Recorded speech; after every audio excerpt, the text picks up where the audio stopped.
Pas facile d'écouter un podcast Maxi Science quand on est coincé sur le palier. Pas de panique, à la Maïf, le dépannage serrurerie est inclus sans supplément dans le contrat d'assurance jeune.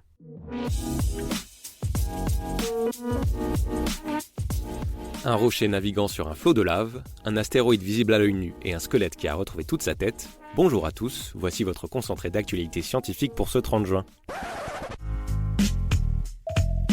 La différence entre l'homme des cavernes et nous, c'est le résultat de la science. Et ce n'est pas une opinion, c'est de la science. Notre monde n'est pas si moche. C'est une bien triste nouvelle pour la famille des grands félins. Des braconniers ont tué un des 3 derniers jaguars vivant aux États-Unis dans les montagnes du sud de l'Arizona. Une photo montrant la peau de l'animal mort a permis de reconnaître le regretté Yooko. Les motifs du pelage tacheté des jaguars sont uniques à chaque individu, ce qui laisse peu de doute sur l'identité du félin abattu. Cela vous tenterait de naviguer sur une rivière de lave ? Une vidéo très impressionnante prise cette semaine montre un grand morceau de roche se laissant porter par des flots de lave.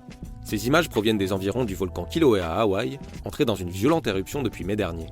Des images qui témoignent à la fois de la beauté et de la puissance du phénomène. Quelle peut être la limite de l'espérance de vie humaine ? Des chercheurs ont ajouté un nouvel élément à cette question vieille comme la science. Ils ont mis en évidence l'existence d'un palier à l'âge de 105 ans, à partir duquel le taux de mortalité n'augmenterait plus. En étudiant près de 4000 Italiens ayant atteint ce grand âge, les chercheurs reposent la question de l'existence même d'une limite à notre longévité. Un astéroïde géant est actuellement visible à l'œil nu, et ce jusqu'au 16 juillet.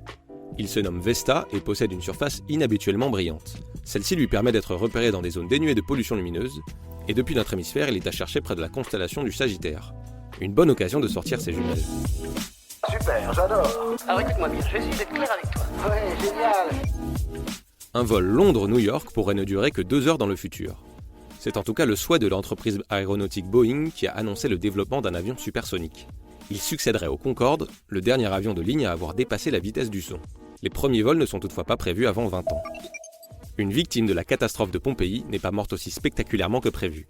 En mai dernier, le squelette d'une personne apparemment décapitée avait été retrouvé sous un rocher. L'image a fait le tour d'internet en tant que victime la plus malchanceuse de l'éruption meurtrière du Vésuve il y a plus de 2000 ans. Son crâne a finalement été retrouvé, suggérant que l'asphyxie plutôt que le rocher serait la cause de sa mort. Les patients atteints de cancer du cerveau pourraient bénéficier d'un allié inattendu.